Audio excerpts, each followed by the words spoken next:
Break બાદ ફરી એકવાર આપનું સ્વાગત છે। સમાચારોમાં આગળ વધીએ। આર્થિક રીતે પાયમાલ ગોધરા નગરપાલિકાની બેદરકારીના કારણે શાક માર્કેટમાં આવેલું શોપિંગ સેન્ટર બની ગયું છે અસામાજિક તત્વોનો અડ્ડો।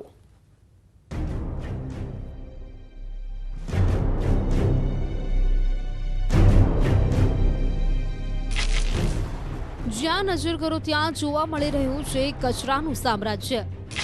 ચારે તરફ ફેલાયેલો છે કચરાનો ઢગલો। છતથી ખરી પડેલા પોપડાથી ફ્લોરિંગ પણ ઢંકાઈ ગયું છે। જુગારીઓ અને દારૂડિયાઓનો લાગી રહ્યો છે અડ્ડો। જાણે કોઈ ભૂતિયો કોમ્પ્લેક્સ હોય તેવું લાગી રહ્યું છે। પરંતુ આ છે ગોધરા નગરપાલિકા દ્વારા જહુરપુરા શાક માર્કેટ ખાતે બનાવવામાં આવેલું શોપિંગ સેન્ટર। આ દ્રશ્યો અસામાજિક તત્વો દારૂડિયાઓ અને જુગારીયાઓ માટે ગઢ બની ગયો હોવાનું જાણી થાય છે।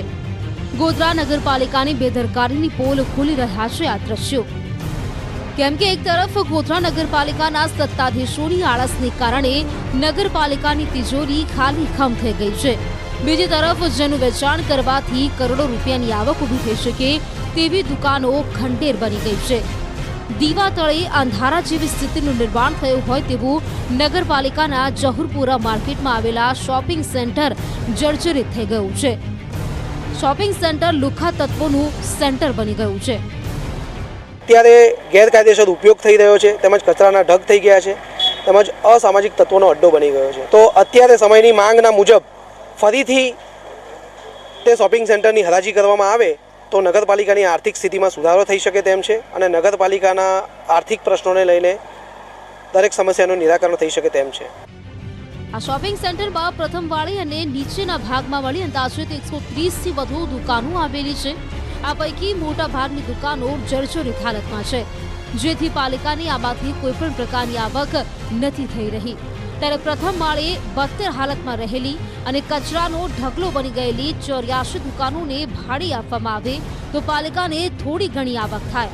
હાલ આ દુકાનોમાં ગંદકીના ગંજ છે। જાળવણીના અભાવે દુકાનના શટર પણ નથી બચ્યા। ત્યારે પાલિકા દ્વારા દુકાનોનું રિનોવેશન કરી હરાજી કરે તો નવી આવકનો સ્ત્રોત બની શકે। જેના કારણે આસપાસના લોકો પોતાનો ગંદો કચરો પણ ત્યાં ઠાલવતા હોય છે, જેના કારણે ખૂબ ગંદકી પણ છે અને રાત્રિના સમયમાં એ જગ્યા અસામાજિક તત્વોનો અડ્ડો બની ચૂકી છે। ત્યારે પાલિકા તંત્ર દ્વારા જો બિનઉપયોગી અને બંધ દુકાનોની જો પુનઃ હરાજી કરવામાં આવે તો નગરપાલિકાને એક મોટી આવક પ્રાપ્ત થાય। બીજી તરફ કામગીરી કરવાની બદલે નગરપાલિકાના પ્રમુખો બચાવ કામગીરીમાં જોવા મળ્યા અને કાયદાકીય ગુંજનું બહાનું બતાવી છટકવાનો પ્રયાસ કર્યો। અમે એ દુકાનોમાં સફાઈ કામગીરી કરાવી દીધી છે। અમુક દુકાનોમાં શું છે રિનોવેશન કરવા જેવું લાગે છે, અમુક દુકાનોમાં શટરો મારવાના બાકી છે। એ આગલા ભૂતકાળમાં બી એ લીધેલું છે અને એને શટરો બટરો કરી અને જે સમારકામ કરવા જેવું હશે, રિનોવેશન કરવા જેવું હશે એ પછી હરાજીની પ્રક્રિયા અમે પૂર્ણ કરી। વાસ્તવિકતા તો એ છે કે શોપિંગ સેન્ટરની 28 દુકાનોમાંથી પણ માત્ર 4 દુકાનોનું ભાડું નિયમિત આવી રહ્યું છે। નગરપાલિકાના સત્તાધીશોને કામ કરવામાં રસ જ નથી। જનતાને પૈસે જલસા કરતા સત્તાધીશોની આળસને કારણે નગરપાલિકાની તિજોરી ખાલીખમ થઈ ગઈ છે। નાણાં ભીડમાંથી પસાર થઈ રહેલી નગરપાલિકા પાસે કામદારોને પગાર આપવાના પણ પૈસા નથી। ત્યારે આવી ખંડેર બનેલા મકાનની જાળવણી કરવામાં આવે તો આવક ઊભી થઈ શકે। આણંદના બોરસદના સિસવા ગામે મોટું નુકસાન થયું છે। 5 મહિના પસાર થઈ જવા છતાં પણ હજુ સુધી સહાય નહીં ચૂકવાઈ હોવાનો ગામ લોકોએ આરોપ લગાવ્યો છે। સાથે જ નુકસાન અંગે તાત્કાલિક સહાયની ચૂકવણી થાય તેવી માગણી થઈ રહી છે। સિસવા ગામે પાણીના કાંસની સફાઈ ન થતાં જળબંબાકારની સ્થિતિ સર્જાઈ હતી। ગામમાં આવેલી 15 જેટલી દુકાનો પાણીમાં ગરકાવ થઈ ગઈ હતી। પરિણામે વેપારીઓને મોટું નુકસાન થયું। ઉપરાંત ખેડૂતોના પાક પર પાણી ફરી વળતા મોટું નુકસાન થયું હતું। ગામના ડેપ્યુટી સરપંચે અવારનવાર રજૂઆત કરી, જોકે રજૂઆત પછી પણ કોઈ સહાય ચૂકવાઈ ન હોવાનો સરપંચનો દાવો છે। બોરસદ પ્રાંત અધિકારીએ દાવો કર્યો કે સિસવા ગામમાં લોકોને નુકસાની અંગેના સહાયની ચૂકવણી થઈ ગઈ છે। ખેડૂતોએ એ સમયે વાવણી કરી ન હોવાથી તેમને સહાય મળવાપાત્ર ન હોવાનું જણાવ્યું હતું।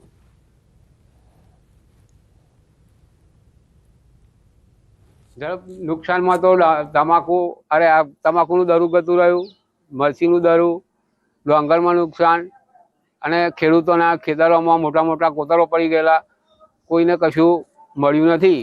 સરકાર કોઈ રાહત આપી? કશી આવી નહીં. તમે રજૂઆતો કરી છે રાહત માટે? કહ્યું તું પણ તા કે થશે કશું કર્યું નહીં.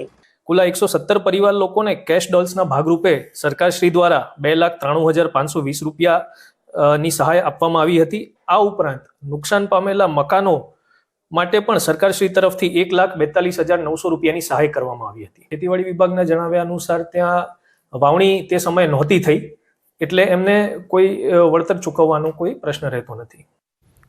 જૂનાગઢ મહાનગરપાલિકા દ્વારા તૈયાર થયેલા ટ્રાફિક સિગ્નલો હાલ શોભાના ગાંઠિયા સમાન બન્યા છે.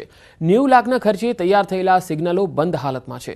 પોલીસ અધિકારીના જણાવ્યા અનુસાર નજીક 4 રસ્તા હોવાથી સિગ્નલના કારણે વધુ ટ્રાફિક થાય છે. કોર્પોરેશન દ્વારા જે તૈયાર સિગ્નલો છે એ પોલીસ તંત્રને સોંપવા માટેની કાર્યવાહી થઈ રહી છે. જો તાત્કાલિક અસરથી આ સિગ્નલો શરૂ થાય તો જૂનાગઢમાં ટ્રાફિકનું નિયમન થાય. જે રેલવેના ફાટક અને જે જંકશન છે 4 રસ્તા 3 રસ્તા એ ખૂબ નજીકના અંતર પર આવેલા છે.